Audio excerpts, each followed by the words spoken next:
Ladies and gentlemen, brothers and sisters, let me tell you something that will set you free, not just spiritually, but financially. You see, there's a truth that the wealthy understand, and it's not a secret. They see just hidden in plain sight. And if you catch it today, it could change your whole life. Now listen, most people are taught from a young age to go to school, get good grades, and find a good job. And that sounds reasonable, right? It sounds safe. But let me ask you something. If the people giving that advice aren't wealthy, why are you taking financial advice from them? Time is the most democratic resource in existence. Every single person, regardless of wealth, status, or background, receives the same 24 hours in a day. The outcomes people produce with those 24 hours vary dramatically. Why? Because it's not about how much time you have. It's about how you use that time. People who remain trapped in a mindset are constantly exchanging their limited hours for a fixed amount of money. That exchange creates a ceiling on both their income and their freedom. No matter how skilled or hardworking you are, if you're selling time, you'll eventually hit a wall. There's only so much time you can sell. Wealthy people don't play that game. They understand that time is limited, but systems are not. Systems have no need for sleep. Systems don't take lunch breaks. Systems don't go on vacation or get tired. A well-designed system can operate 24 hours a day, 7 days a week, 365 days a year.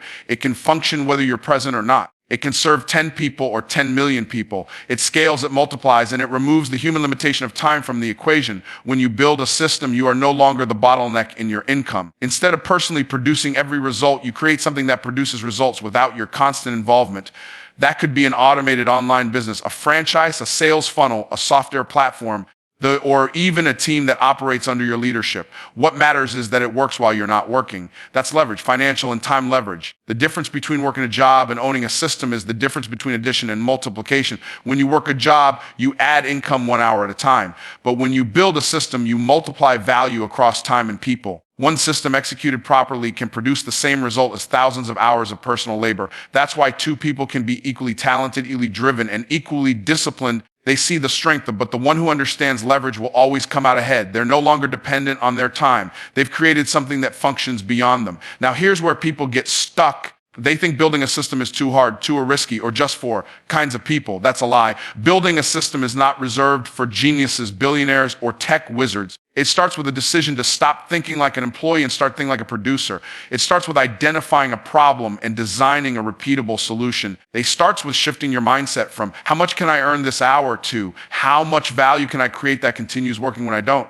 The truth is, most people never even consider building a system because they were never taught to. They were taught to obey, follow instructions, and stay within the safety of the system someone else built. And if someone else built the system, that someone else collects the freedom and the profits. That's why corporations pay employees just enough to keep them showing up, while the owners reap the benefit of the system the employees help maintain.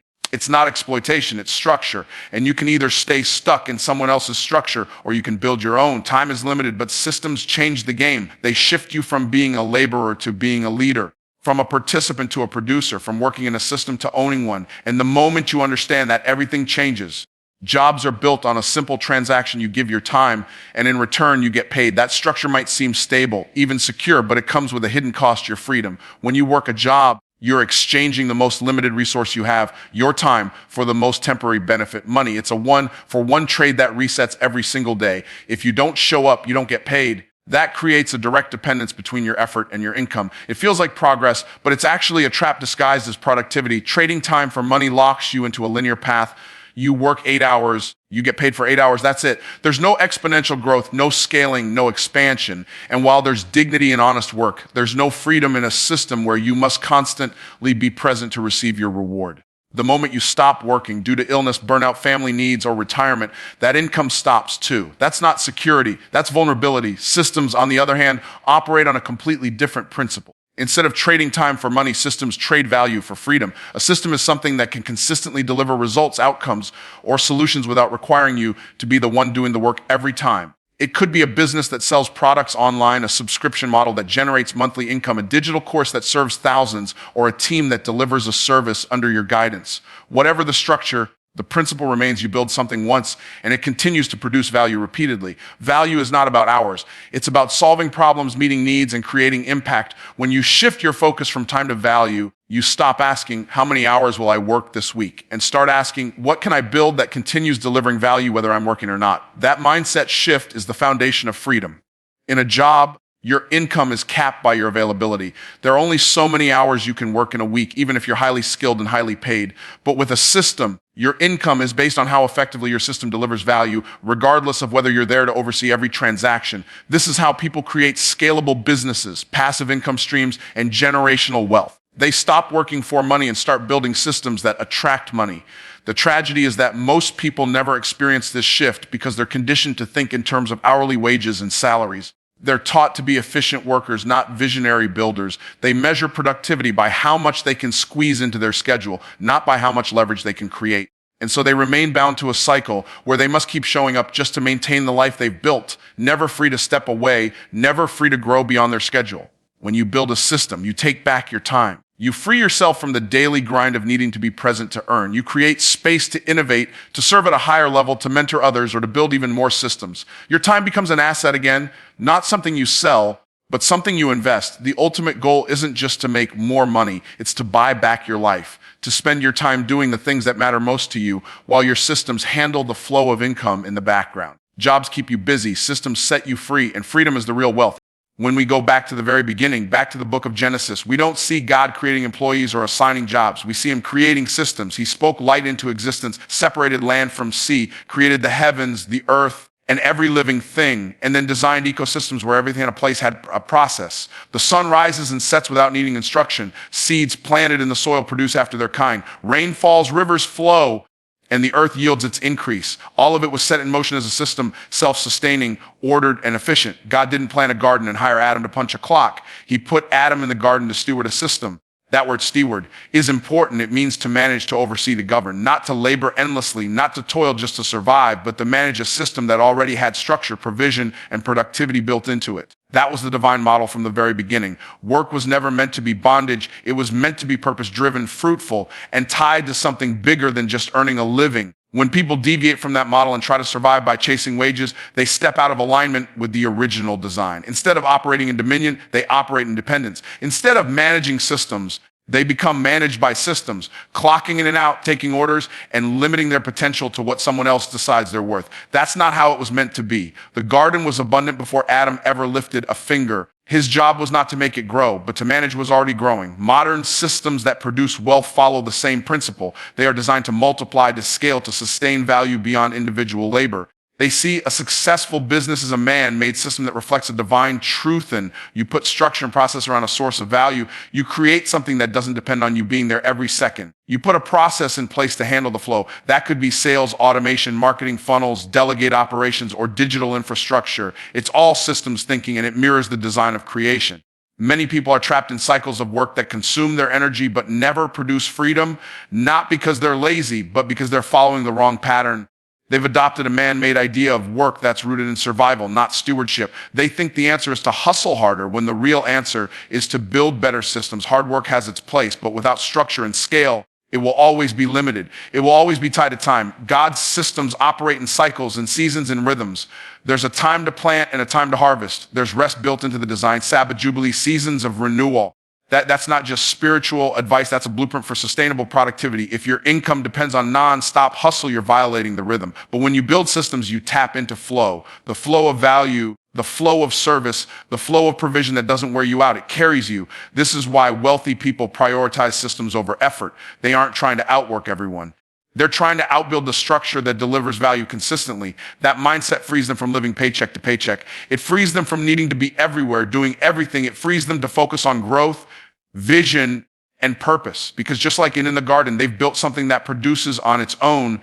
Wealth is not something you stumble into, and it's something that shows up just because you work hard. Wealth is created. It's intentionally produced through design, strategy, and purpose. But most people have been taught that the only way to make money is to earn it, clock in, work a certain number of hours, and collect a paycheck. That mindset limits what's possible because it confines value to effort and income to labor. The true wealth doesn't come from earning, it comes from building. The moment you realize that money is a byproduct of value, not effort, everything begins to shift. People who create wealth understand that the money they receive is simply a reflection of the value they've created in the marketplace. Whether that value comes through solving a problem, offering a service, or delivering a product that meets a need. It's the value that matters, not the hours spent, the stress endured, not the energy burned, just the value. When you get locked into an earning mentality, you fall into the trap of trying to earn more by working more. You look for overtime, you take side jobs, you burn out trying to squeeze more income from the same limited hours.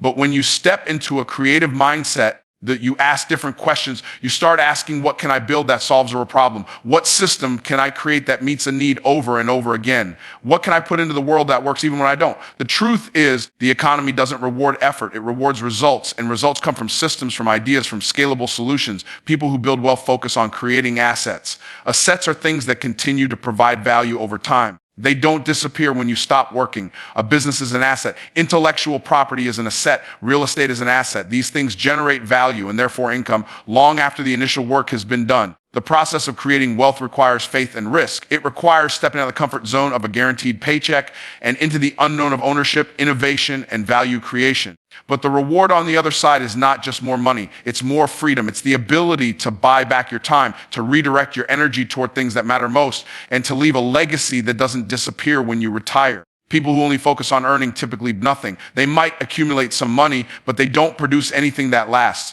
Their income ends when their effort stops. But creators, people who build, leave behind systems, structures, and impact. Their work continues to live, breathe, and produce even in their absence. This is why wealthy people don't think like employees. They don't ask, what does this job pay? They ask, what can I build here? How can I scale this? How can I own the process instead of just participating in it? That shift in thinking is the beginning of wealth creation. It's about going from reactive to proactive, from earning what's given to producing what's needed. You can't save your way to wealth. You can't earn your way to freedom. You must create.